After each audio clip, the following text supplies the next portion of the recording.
I'm fully on the chaos timeline. I don't care about doing nuance and not doing absolutes. This is going to be the crypto utopia that Trump's tech bros want.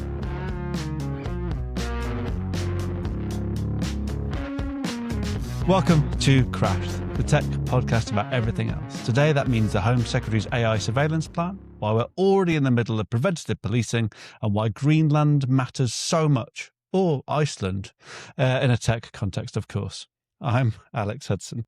And I'm Chris Stokel-Walker, coming to you from a travel lodge. We've already had so many Wi-Fi issues. Yeah. I think there are 2 points of this. One is that Travelodge Wi-Fi has not worked. Secondly, we were in literally the same place this afternoon, and I offered you lunch, and you were like, "Oh, I can't make it. I'm busy with doing a real thing." No, it was also that I hadn't arrived in London by the time that you left the part of London that we were going to meet in. So that was one of the issues. But we will be in the same room at some point, at some time, I'm sure, Alex. I'm up in Yorkshire next week. We'll I sort it know. out there. What are you doing in London? I am doing some media training tomorrow, so I run some Pitch Perfect workshops where I try and make my life easier by making PR and marketing people's lives easier, or just tech companies as well. And yeah, so I have a full day tomorrow doing that, so it's been chaos trying to cram in everything that I was meant to do today. The main thing I want to talk to you about before we get into the bulk of it is you outing yourself as a Claude fanboy. Well, yeah. So I've fully adopted Claude Code. I have become one of those people. Although it's not actually Claude Code. I'm using the CLI of Claude Code, but I am instead actually using GLM 4.7 because I'm a cheapskate and it's way better. But actually, it's really good. Even Crash listeners do not care 2 bits about the I don't care about the differentiation between whatever the hell it is you just said. You should. It's the future, and actually, it's really affordable. So, one thing I will say, if you're a listener and you are tech curious, as many of us are, particularly if you're listening to this podcast and you're looking at some of the cost of stuff like Claude Code, I mean, it's like $100 a month, and like nobody wants to pay that for trying something out. GLM 4.7 is by a company called ZAI, originally based in China, now in Singapore, open source models. It costs something like $30 for a whole year, and that will do you plenty.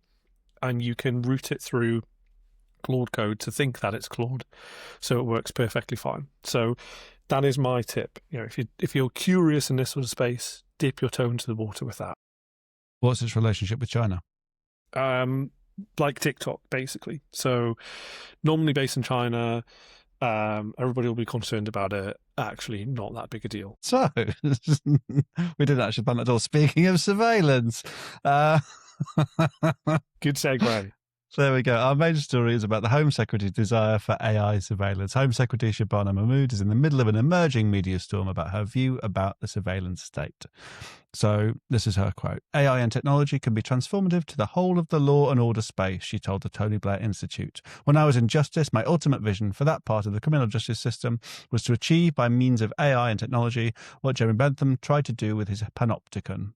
That is, that the eyes of the state can be on you at all times." So the idea of a panopticon is that both literal and symbolic. I was trying to work out if it's ever been literal. And yes, they built prisons and they built schools where cells are in a ring so you could be watched at any time. And now it's become a cultural reference point where it's because you think everyone is watching, it becomes literally everyone is watching, so you don't do anything out of the ordinary. So the panoptic principles, particularly in school design, are still regularly referenced, if not absolutely, but they are regularly in designs even for housing developments. And today, I hate being a journalist because those quotes that I just mentioned, I've been back and forth with the Home Office all day about whether or not she actually did say those things. Because there is no recording, it's just the Telegraph that has printed it. But the Home Office has not confirmed the quote, but it's also not denied it. But it's said that it does want to ramp up facial recognition and biometrics in policing. So the Telegraph reported it as the part of a story about the introduction of Minority Report policing, which breaks the first rule of technology journalism: never mention Minority Report. But it highlights a forthcoming white paper that wants to build AI into police work, building profiles of potential criminals to predict and prevent rather than prosecute after the fact. So the most surprising bit to me was in this piece, Sir Andy Marsh, who's the head of the college policing, said that he wanted to use technology to identify the 1,000 most dangerous predatory men who pose the highest risk to women and girls in England and Wales, which is a wild thing to say, but Mahmood appears to be in line with this idea. So we've talked about this before, Chris, but this is we're going to get into the deeper bits of where the surveillance state is, but just on this particular bit of legislation, the forthcoming white paper, what is happening with policing and surveilling?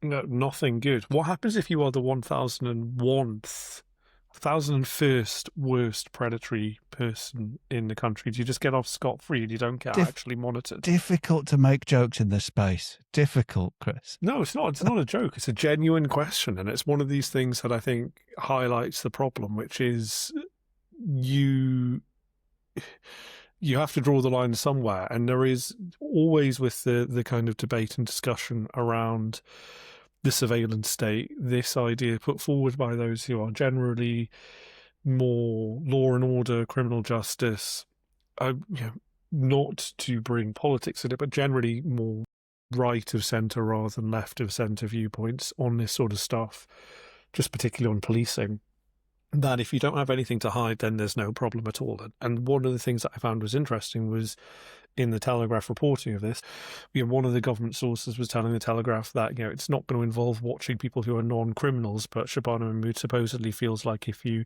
commit a crime, then you sacrifice some sort of liberties. I mean, that's not how our country works, right? So we talked about Ms. Mahmood's politics a little bit. Was it a couple of weeks ago? Well, a couple of episodes ago. Yeah.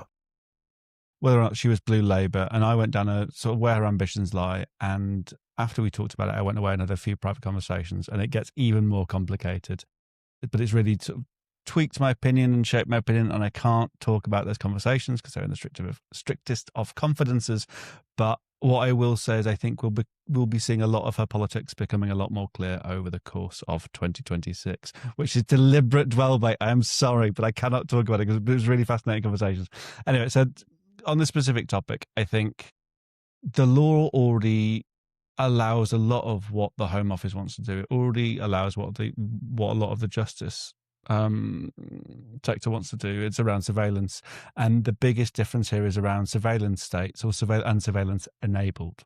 And so the Investigatory Powers Act, which used to be called the Snoopers Charter before someone in PR got hold of it, means that we are one of the most surveillance-enabled states there is.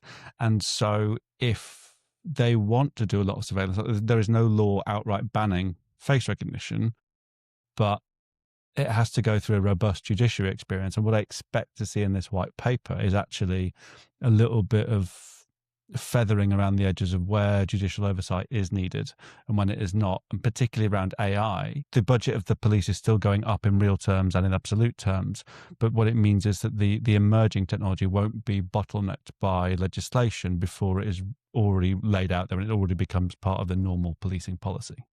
Yeah. I guess my question is, how does policing policy change in light of that? Because fine to say that it is not necessarily surveilling, it is kind of just having that aware and available if you need it in the event of some sort of issue. Again, we won't talk about Minority Report endlessly because it is dull and trite and everybody does it. But that idea of kind of pre-crime elements behind this, I'm wary because of what's happened in the last few years with the advent of AI and just the way in which that has become supercharged, that what could have previously been a kind of occasionally dipping in using human labour to identify issues, trying to nip them in the bud and tackling those really high level cases becomes possible at such a scale now that you run the risk of broadening the net of what you're looking for beyond kind of actually illegal activity to just stuff that you don't like. Like, do you see this start to be used not just in terms of the 1,000 most dangerous men at the highest risk to women, but at, for instance, like teenagers gathering in a park? Like, does that become some sort of issue? Like when you get like 6 or more people and they make aggressive enough maneuvers that this becomes a potential, the algorithm says that this is a more than 50% likelihood of happening and becoming like an antisocial behavior issue. Do you then go in and start acting there? I guess I'm concerned about the civil liberties aspect, but I'm more concerned just about the impact that it has on society. If everybody becomes effectively curtain twitchers and believes that they're already guilty, then that's no way to live a life. So for the moment, no. So I think Lord Katz, who was speaking on behalf of the government and the Lords, in response to this quote that we've talked about earlier. So he referenced the Part 3 of the Data Protection Act 2018. So there's a range of obligations upon law enforcement, including essentially that the data has to be proportionate and at least under the current investigatory powers bill or the Snoopers Charter, there has to be judge oversight. If there's going to be mass data collection, a judge has had to sign that off. And so it has to go through the judicial process. But what it feels like it is moving towards is that because it's such a grey area, in broadest senses, if you want to try and find all illegal activity through the things that are already being currently collected, it is entirely impractical to have every one of those go through the judicial system because it's too much. It doesn't make any sense. So they're trying to skirt around that with these white papers. I can't see where the compromise is there. And what you can just see is if the legal system isn't quite prepped, whether that be by statute or precedent, to deal with the real detail of this, that you can see the lines getting blurrier and blurrier and blurrier. And then you kind of go back to the whole, it's fine until someone says it's not, which in a way is sort of precedent policing, but that's not the best example of it. And it ties into this idea that the government made a conscious decision a couple of years ago not to have a specific AI Act. And unfortunately, with this sort of stuff, I feel like you do need regulatory certainty that an AI Act would have helped with, because at least you could then either include or exclude certain uses of this sort of stuff that allows you to do these kind of monitoring tools at scale. I don't know. It's just interesting that, as you were talking there, it was all for now. At the minute, these things are kind of not considered to be minded. And this is where having the benefit of a country that doesn't necessarily have as much of a written constitution as others comes back to bite us a little bit, which is, if you can take an inch, there's no reason why not necessarily you would take a mile, particularly when you think you are in the right. And there's no denying here, right? The Shabana Mahmood believes that she is in the right. The police believe that they are in the right and that they want these extra tools because they are doing good. You can always appeal to people's better nature, but the problem is that sometimes there is a devil on the shoulder, and sometimes individuals can maybe go over the mark of what they believe is acceptable.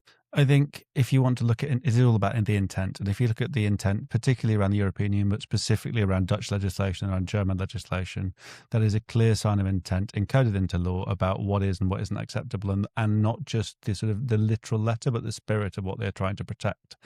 And that is the thing that is lacking in UK policy. And when particularly as it comes with emerging technology, that stuff vanishes. But on the second part of this, so this is more about the wider surveillance. So this particular bit fits into pattern, framework, doctrine, and I spent some time with this. The UK is widely cited as one of the most surveilled democracies in the world, yet all of these lists are like, now buy a VPN. So that's really complicated, but it's widely agreed very vaguely that the UK is one of the most surveilled democracies. And yet Freedom House still rates the UK as free in its most recent Freedom on the Net study, a score of 76 out of 100, which is pretty good, but specifically flagged surveillance and privacy concerns. And you can see the way that it's traveling. The digital ID card, now the U-turned digital ID card, was called an Orwellian step toward a dystopian surveillance state by Big Brother Watch. And then at the minute, there is consultation documents by the government. There is a legal basis for the police to use facial recognition already. And then spyware was only rolled back from Barclays because of the public outcry about the Barclays knowing exactly what their employees were up to. And the European Court of Human Rights has come out explicitly against elements of the UK's mass interception regime law, which Amnesty called a major condemnation. And so more broadly, I'm trying to figure out My hunch is we've already passed Orwell. And it feels really like we've sleptwalked into it, and I don't understand where surveillance is good, where surveillance is bad. It's such a nuanced, complicated thing, and that's what we're meant to be good at on Crashed. But the easy answer is surveillance is bad, and the difficult answer is we need surveillance in some cases. Chris, in the next answer, you can easily solve like 10 years, if not 20, 100 years, 1,000 years of policy implementation in this field. Yeah, absolutely simple. I mean, the one thing that we have to think about as well is not just the issues that we think there are now with Shabana Mahmood and the Labour government, but the Labour government is in a pretty precarious position right now. And so, you know, when we are making these decisions, politicians of whatever stripe, you have to consider not just what happens when you have the control of those rules and those laws and how you do this, but actually how you might see future governments of different stripes managing those sorts of things. If you're Shabana Mahmood, are you comfortable with a Prime Minister Nigel Farage or a Prime Minister Kemi Badenoch? Or I don't even know, there's nobody else really, is there? Let's be honest, it's probably not even Kemi Badenoch. It's No, I nearly got drawn into saying names. I'm not saying names. No, but you know what I mean. There is, I think, the likelihood here that these things could be used in very different ways in the years to come by people with very different political persuasions, very different societal persuasions than the current government. And so I think that it's incumbent on all of us to think, whether you are fans of the current government or not, whether you are politically aligned with the current government or not, whether you would like your kind of worst political enemy to have these sorts of tools as well, because that is the way these things work. Statute gets written, put into law, politicians overseeing that change, and if you don't draw your boundaries around that carefully, those things can be rapidly reused or, frankly, ignored, as we're seeing in the case of Donald Trump in the US. Fun guessing game. How long ago were the Snowden revelations revealed? 2013. 13 years ago. I hate that you know that. I should not ask you questions whether to which there is an answer. That hurt my mind. That is like 12 years ago. And so I was researching Snowden trying to work out, because my assumption was we're just doing it. And yeah, all the Snowden revelations about how aggressive the NSA spying links were, and how the entire country, the entire world was up in arms about it. Essentially, we're doing we've now coded it into law. So all of the Snoopers Charter work, essentially put that into law, coded into law, and all that the emerging stuff is trying to do is kind of go back to the pre-Snowden, where we operate in the grey areas. And I think the sad part, and maybe you'll know a bit more about this than me, is just how the average user understands how VPNs work, and even though VPNs aren't really that effective if you want to be truly private. And it feels like the government has jumped ahead of this and already have got policy in place to surveil before people really understand what the technology does. Is that true? No, I think that's true. I think there is a strong argument that the politicians that are putting in place these things don't have that very strong tech knowledge. But certainly, if you look at the Tony Blair Institute, you look at kind of the civil service that are supporting them now, we do have a group of very strong, very tech literate individuals overseeing this, which is a good thing and also a bad thing, because the gap between them and the average person in terms of their tech literacy, I think, is enormous. And so it's incumbent on those of us who are a little bit more tech literate, and that I would count our podcast listeners amongst them, to think about this and to kind of go, well, actually, we need to advocate for those people who maybe don't know.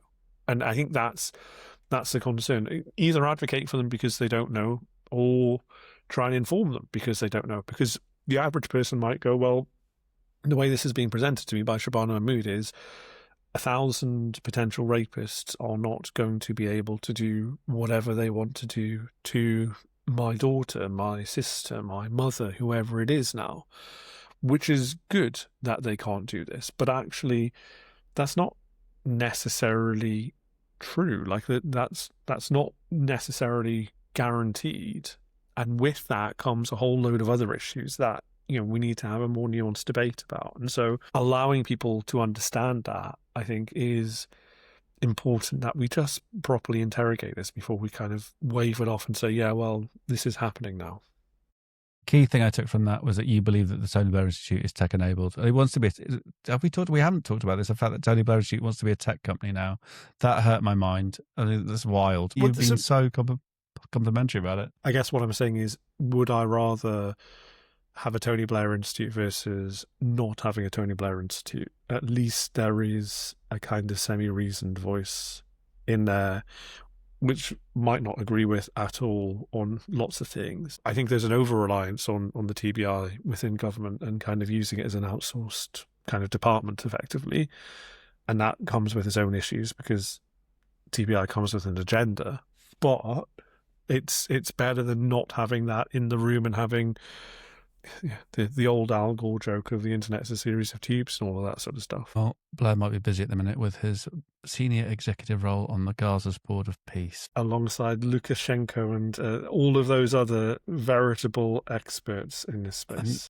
And Rubio. But it's a tech podcast, so we don't have to talk about it and we don't have to worry about it. We don't have to have an opinion on it. We will be back in 1 minute.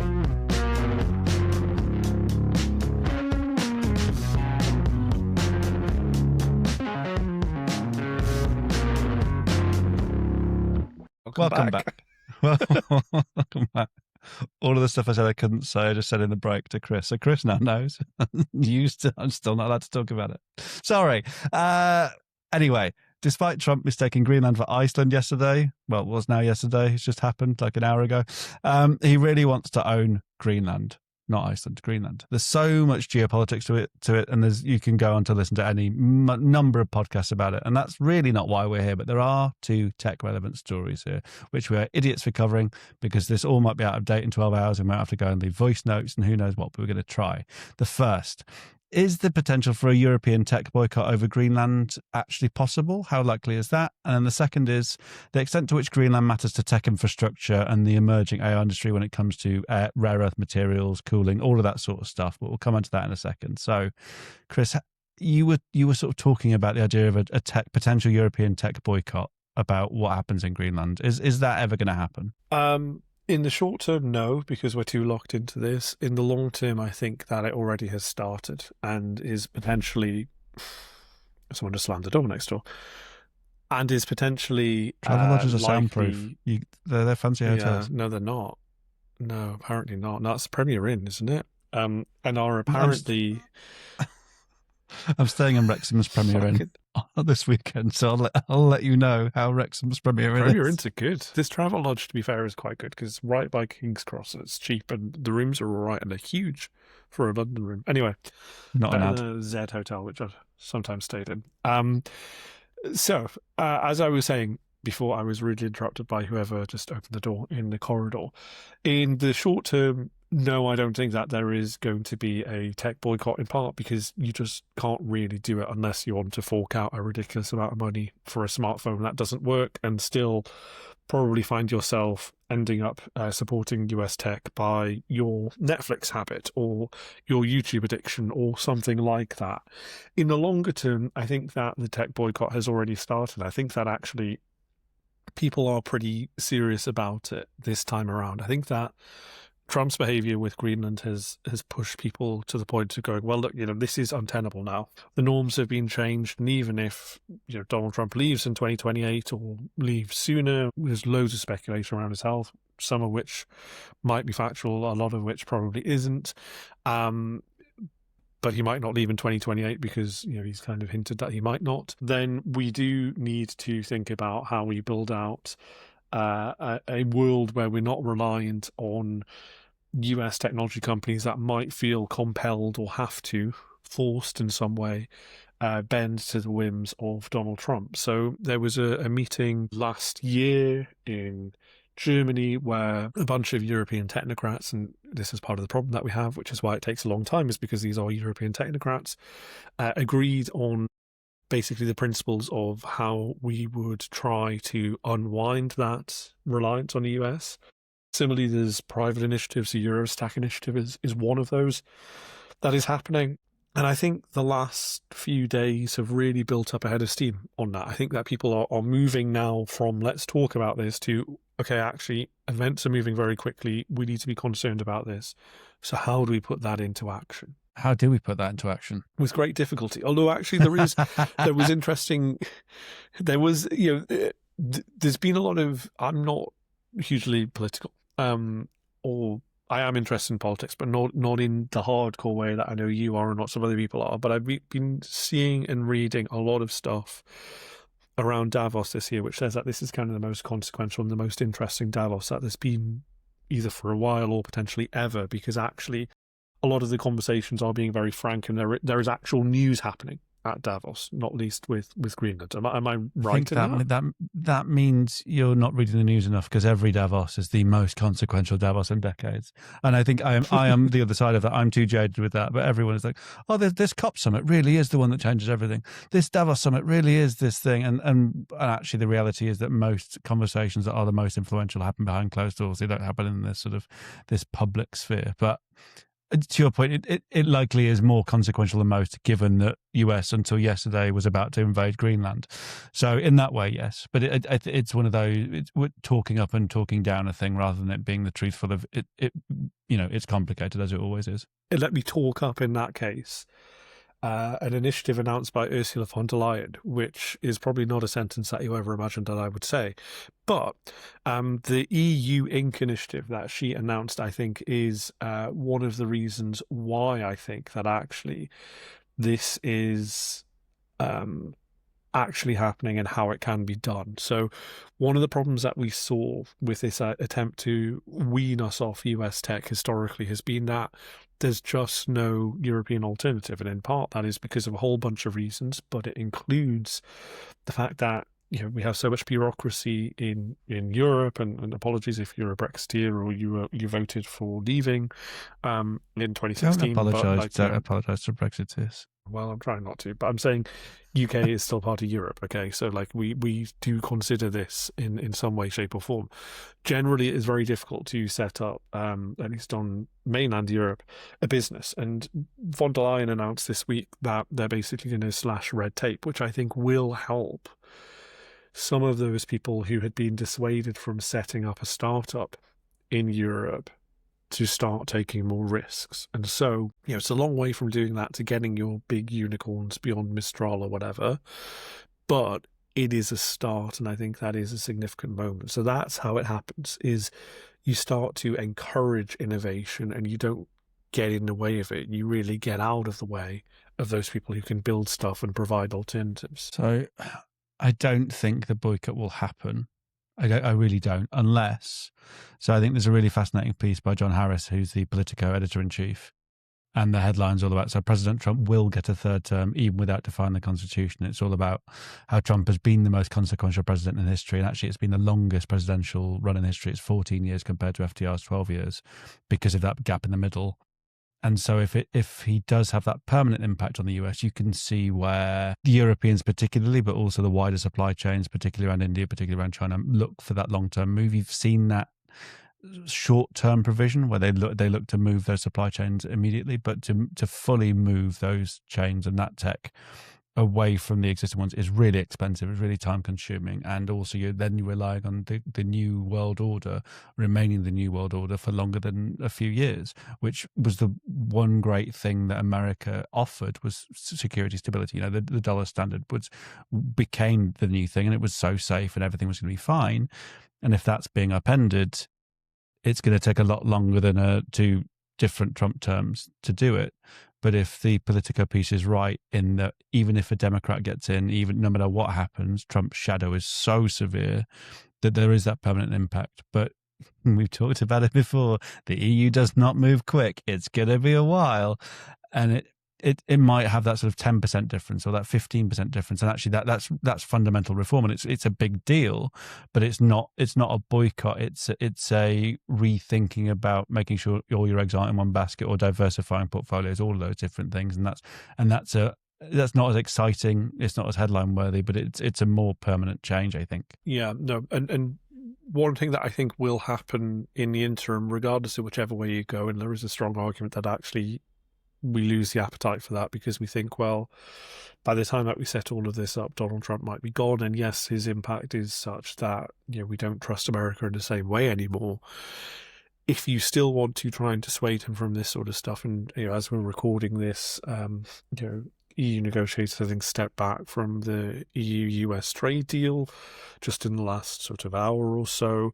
And one of the stories I've been reporting out for Fast Company this afternoon, which will go up probably either by the time that you listen to this or shortly after you listen to this, is speaking to people about, well, what are the alternatives? And the alternatives are Europe does what it does best, which is it makes it incredibly difficult for counterparties to do anything, that they just bog down the US instead of going for the big bazooka, as it's been decreed in the press, of this kind of anti-coercion instrument, which is, effectively putting in actual regulations, fines, issues on this sort of stuff, which would just annoy Donald Trump and escalate the problem even further.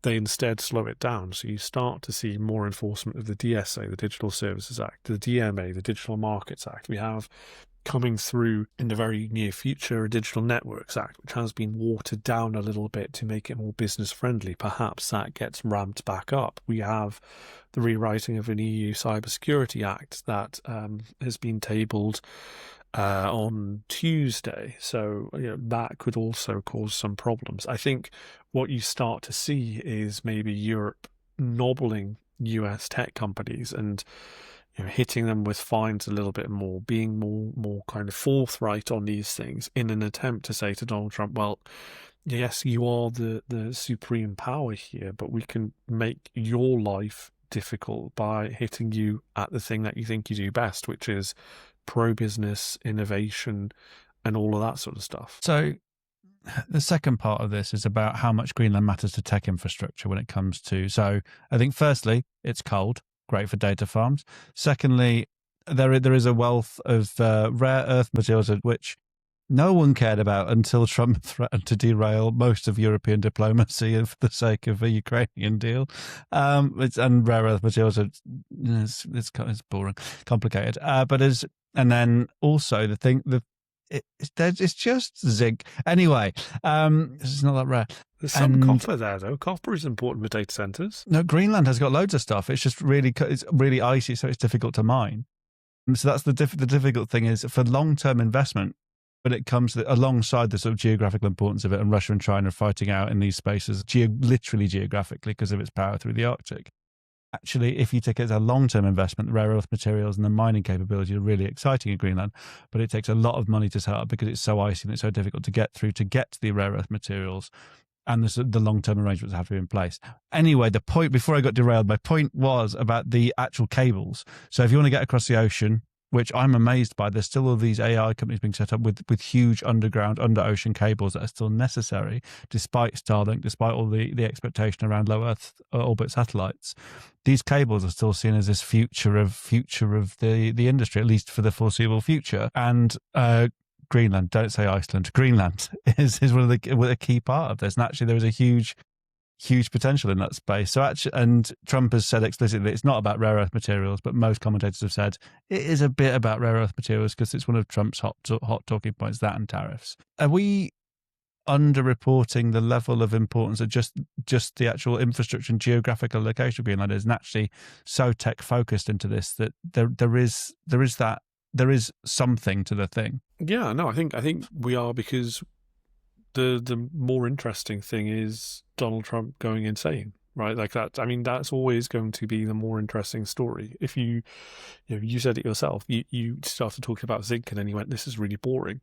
And we're a tech-focused podcast. And so if we find it boring, then it's much easier to talk about Donald Trump effectively having a breakdown and an obsession over this sort of stuff. The challenge is that we have to be a rejoinder to that and say, well, actually, no, this does matter. Here's what it's actually about, or here are one of the many components that explain what it's actually about. Does Donald Trump know that? No, I don't think he does. Do you think he does? No, also, zinc isn't even a rare earth material. So I've got, for journalistic clarity, there are 17 rare earth materials consisting of 15 lanthanides, I don't know how you can pronounce that, plus conidium and yttrium. So my apologies. I think Trump knows about the desire to break land and own land. I think that is the key driver of him being the first president since a long time ago to do that.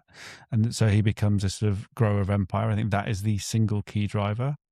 I think the second key driver is that both China and Russia want to engage in Greenland in a way that around the logistical and geographic importance of the Arctic. I think it is a pure, for want of a better phrase, it's a pissing contest in that regard.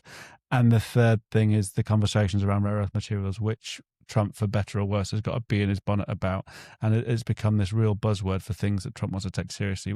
The fact that it lacks that either economic or societal or political importance is by the by. It's in Trump's mind that is important, therefore it is important. What a weird world that we live in, where one man's obsession can dictate a whole week of everything that we talk about, including on these podcasts. Including the plight of holmium and erbium. If I'm listing rare earth material, it means we need to stop. Right, ytterbium is a really interesting one. Ytterbium. Oh, okay. No, go. You, if you can make it interesting, go. No, I don't know if I can make it interesting, but ytterbium is interesting just because it doesn't have enough vowels in it. It's a very it must have been named by a Spaniard or something like that.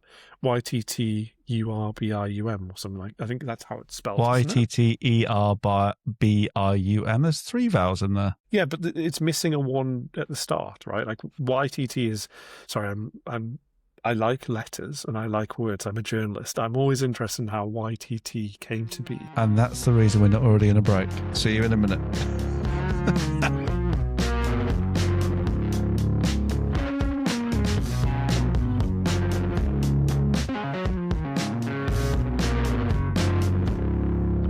Welcome back. Breaking news. Ytterbium is interesting, apparently. You're certain of it now? I am. I've done some research. So, in the late 1870s, a Swiss chemist called Jean-Charles Gassillard de Marignac, which is also a fantastic name. That does have enough vowels in it, so that's okay. Basically, he was working on separating different components of a different rare earth called erbia. So just the end of ytterbia. And he found this new component. He named it after the place that he found the new component, which was called Ytterby in Sweden. So it's Swedish, not Spanish. So that is something that you can fascinate your friends at your dinner parties. This is what I imagine people in London do, being sat in a Travelodge by myself on a Wednesday evening. They go to dinner parties and they hold court about ytterbium. No, people in London sit in Travelodges by themselves. That's the primary pursuit of those in London. Anyway, we are back. And you don't get that on other podcasts. Edelman's Trust Barometer is out. I used to go along to the launch breakfast for these, but now it's a CEO in Davos launching it. So Trust has got even more mainstream and I no longer get invited to the breakfast. But the key finding in the report is that only Japan has a media less trusted than the British. And more tech relevant, the way that people receive information because of social media is pushing further polarization. So Edelman said, we are withdrawing from dialogue and compromise, and there's been a huge spike in nationalism. We choose individual benefit over mutual advancement. What did you take from the report, Chris? And are we really just slaves to the algorithm? Yeah, we are slaves to the algorithm. I mean, I took, if I'm being completely honest, not a lot, because this isn't news, right? This is, you've been to all these breakfasts. How were the breakfasts, by the way? Did they lay on pastries, or were they good? I'm terrible at those breakfasts. If I'm there as a proper journalist on a beat, I will speak to anyone. I'll be like full, hey, what about this? What about this? I'm trying to find this angle on this. Let's meet. Let's do this thing. I'm really interested about this story. If I'm there just as a person to go and listen and be interested, I'm so aggressively shy. And I'm just there in a corner being like, I'm going to take a photo and just mess about on my phone. I'm just going to do that. Because I find it really, if there's no reason to be there, if there's no reason to speak to people, I'm not going to speak to people. It's very odd. And also, if you go to too many of those breakfasts, you just end up with the infinite sugar intake, and so that's the horror show. But I was at a breakfast this morning, what would you like for breakfast? Would you like this pastry or this pastry or this pastry? I just want some porridge, mate, please. That'd be really nice. That, my friend, is why we have Ozempic. But anyway, so you've been to a lot of these breakfasts. have you not just heard this every time? Have we not had this for like the last decade or whatever? Whenever Edelman puts out their trust barometer, trust in the media is falling. That's because of tech. That's because of polarization. Like, this is Donald Trump's shadow lives large over this entire podcast. Well, the trust in British media specifically has gone up by 3 points from record lows. I think it's went from 47 to 50%. So now half the people trust media, half the people don't. So it has jumped up slightly. I think it is more useful around it being long-term trend. We don't trust the media. We don't trust politicians. Yet we really trust our workplace, which is, even though that comes out every year, you really trust your workplace to do the right thing because you've invested so hard in this that you're spending like half your waking day in this environment that you have to believe in it. And that continues to hurt my mind a bit. But it's not the short, and the best thing about the report is it's not those snippets of like this 6 months, this 6 months. It's a long-term trend of where this is. And if trust is at record lows, particularly with around NGOs, around media, yet trust in employers is high. Why isn't that being leveraged more by politicians, by the media, to sort of get in these business leaders and understand that organization by organization is how you change people's minds? You don't do it en masse. You don't do it through media anymore. You do it through private messaging and influencing in that way. Please, let's not have CEOs of large companies coming on and talking about the world. We would talk about synergies and all of this sort of stuff. It would be jargon filled and context shorn, I think. No, we're coming to the end of that era. We're coming to the end of the jargon era. It is going to be a beautiful thing where people are going to, the more and more plain speaking, as the avant-garde of Michael O'Leary that's his name, right, of Ryanair. He's the real canary in the coal mine of saying what you think. And I think there is going to be more and more of that as the AI, as Ellen Scott, digital editor of Stylist, talked about in our predictions around the smoothing out. So everything can become so normalized and buzzwordy, and it becomes more difficult to be honest and be a little bit frictiony and become a little bit terse. So that's maybe why there is potential for them to become spokespeople. But more broadly, I don't understand why people trust their workplace so much. Have you seen Michael O'Leary's argument and spat with Elon Musk?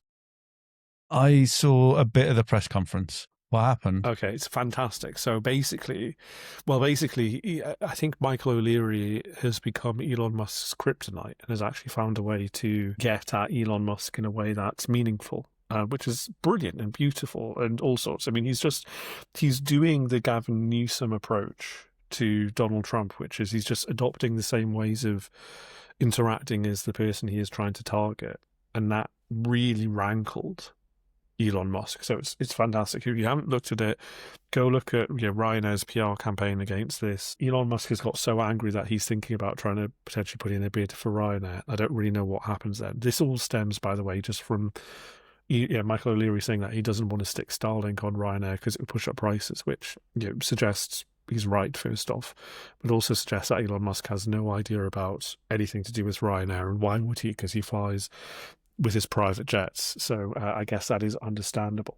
Let me try and drag this back to what we were talking about, because we've gone too far down the tangent line, Alex. There is a deep implication that you don't care too much about the Edelman report. I'm just gonna put that out there as the elephant in the room. Well, let me ask you a question about it so that I don't have to care about it. So that's a really clear response.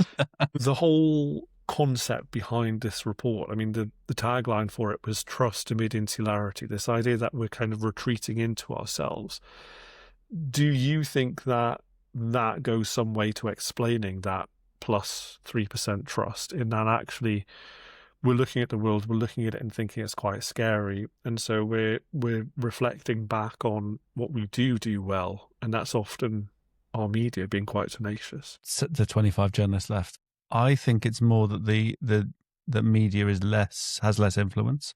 It's less everywhere. People aren't seeing it as much, and people are only algorithmically more likely to see it in their feeds, which means they're more likely to agree with it. And they're less likely to have this sort of viral moment of a news moment of something that they don't agree with or that they have no context around. And so that means that the trust will go up because you'll trust things that you agree with, which is not the way it should work. But and so I think it's more around I forget who was I listening to. I was listening to someone on a podcast this isn't my idea, I'm stealing it, around that if the Daily Mirror wrote a thing about how the Prime Minister is not fit for purpose in the 1960s, that could be the end for the Prime Minister. And yet if the Daily Mirror wrote that now, It might make a few people in certain contexts have a discussion within Whitehall, but it's 1% at most of the impact, and comparatively, just because the concentration of the press. So I think it's more about the demise of the influence and the self-selecting bit, that you don't go to a national necessarily, you go to things around your personal interests. And that's the key difference. See, I get the impression, Alex, that you are absolutely fascinated by the Edelman Trust Barometer. So I should just ask you, what did you find really interesting about it? I think it's more that trust is currency, and we talk. The principle of it is the most interesting thing. So if we are obsessed with trust, and trust breeds authenticity, authenticity breeds market, you are more likely to shop with people you trust. You are more likely to repeat visit things you trust. You're more likely to talk about things with people you trust. And actually, the direct relationship between trust and facts has fallen over. What is the solution to that problem? That was a really, really pretentious way of answering a thing about a report. Right, questions of which there are. Oh, no, we're going to introduce you properly. Our returning section, our regular section, the one bit of the format that holds the whole thing together, apparently, which needs work. We need to iterate. We need to come up with a more robust structure and format. Given all the rankings of surveillance states are so-called CCTV count clickbait or VPN company marketing, at what number does the UK actually sit in the global surveillance list, and what is directly above it and what is directly below it country-wise? So this is the reason why I think that this is such a tricky topic to handle, is because China exists, right? And so there's no data out here that is reliable, to be clear. It's, as you said earlier, it is either I'm a CCTV company telling you that this is the most surveilled state and you want to also get in on this, therefore you should buy our products, or you are a campaign group that is, diametrically opposed to the idea of surveillance, and so you say this is a good talking point for us to try and get people exercised about this. But also, any kind of discussion around the UK being the most surveilled state in the world, does that overlook the fact that we do know quite a bit about China and its surveillance, and that's a big problem? I kind of feel like maybe it does. There's a really interesting book, by the way. We don't have a book club. I don't really want a book club. I don't want to have to read a book a week. But I've reviewed a book called The Wall Dancers by a former Rest of World editor, and forgive me, I can't remember off the top of my head her name, but it's a book which takes a different view on the kind of Chinese splinter net, Great Firewall, constant debate or argument that we always have. And rather than talking about the big picture and the things that are really easy to talk about, she goes and tells the story of individuals who have been affected by living in such a surveilled, very difficult, sensitive state like China. So, yeah, to me, I think that regardless of where the UK sits, maybe we are number 2 and we're behind China. I think we're still a long way behind China. Number 2 is high. Number 2 is very, very high. Behind Iran? Where would you put us? I think surveillance enabled. I think it is 4th, maybe. I think in the way that it uses surveillance, I think it is, pick a number. Let's go with, of democracies, I believe it is 3rd, behind Hungary, behind Hungary, behind the US in the way that it's implemented. My question for you is equally tricky. What is the actual end game for Greenland? I don't think this is a tech question necessarily. But geopolitically, I think it is a waiting game. The end game for Greenland is that it depends on how the politics of appeasement goes. It depends on how the politics of negotiations go, and it depends on how the politics of ego goes. But for the most part, I don't think that Trump can invade or would invade Greenland. I think that Denmark and the European Union hold strong. And I think, as shown with the leaked Macron texts and a couple of other leaked briefings, you can see the game that the European leaders are having to play of nudging Trump and being gentle with him without pushing at him. But then all it takes is one European summit where someone goes, Putin, he's strong. He tells Trump exactly what he thinks and he respects him. Why don't we do that? And if that goes well, the situation dies down. But it's such a high-risk strategy that if it goes wrong, then that's when bad things really start happening. There is the point of this section is that there are no answers to that question of nobody knows. But I think it's such a quickly moving situation. If you listen to Trump's rhetoric today and compare to the day before, it's already softening a little bit. If you look at the way that he's talked about Greenland and Iceland in the same sentence, if they're the same country, entirely delegitimizes what he's thinking about it. It is not top of his mind. That could be the single most important development of yesterday, because you can't, if you don't even know which country you're about to invade, you can't be taken seriously. But endgame, I think most likely nothing happens, and we put this as a footnote to history. The less likely one is it becomes this Franz Ferdinand moment and it becomes this defining moment of global history. Likely answers are probably somewhere in between. Everyone knows this. Do nuance. Don't do absolutes. I'm fully on the chaos timeline. I don't care about doing nuance and not doing absolutes. I am. This is going to be the crypto utopia that Trump's tech bros want. I don't know if you saw this, but there is this movement to try and, inhabit Greenland as a kind of weird crypto state called Praxis Nation. And not to encourage our listeners to visit the website of Praxis Nation, because I really don't want anybody to even get close to being indoctrinated by this. But some of the language on there is really quite weird and really quite troubling if you read it. The purpose of Praxis Nation is to restore Western civilization and pursue our ultimate destiny of life among the stars. Kind of feels a little bit like some weird tech Waco of some sort. Like there's a cult leader that is going to live there, and everybody's going to hive themselves off from regular society. And I did an interview on this where I was talking about it, and I said to the people, imagine, if this had been any other situation, you would think that I was an absolute lunatic talking about this, because it just seems so oddly conspiratorial. But I think those people do have the ear of Donald Trump, and those people really do want to do this sort of thing where they have a kind of crypto nation where they don't have to have as many rules. It's not going to happen, let's be clear. But I think that there is an honestly held belief that Greenland would be a great place for that to happen within a handful of individuals' beliefs. Who doesn't want to live on an ice cap? I mean, that's all everyone dreams of. I mean, I have my window open right now in my travel lodge because it is too hot. So I wouldn't mind currently living on an ice cap. Maybe the Wi-Fi would be better there as well. Maybe that's what Trump really wants. But yeah, right. I will see you. I will be back after I've come back from my weekend in Wrexham, so we'll see how that goes. If you enjoy listening or watching, please leave us a review, a thumbs up, talk to your friends or people on the internet. They could be combined about us. It really does make a huge difference. We'd be most grateful. The title music is from Nuffer. Check them out on all of the streamers. We're hosted by Acast, assisted by Riverside Studios, and we're published every Thursday morning. Get in touch about anything. We're always fascinated to hear from you. I'm at Alex Huds on TikTok, Instagram, wherever the hell you want. Chris is on X at Stokel until he leaves, and all of his links are there to all of his other social platforms. If you want to support the podcast, go to crashcrash.substack.com or search for Crash Podcast, and we'll be back next Thursday.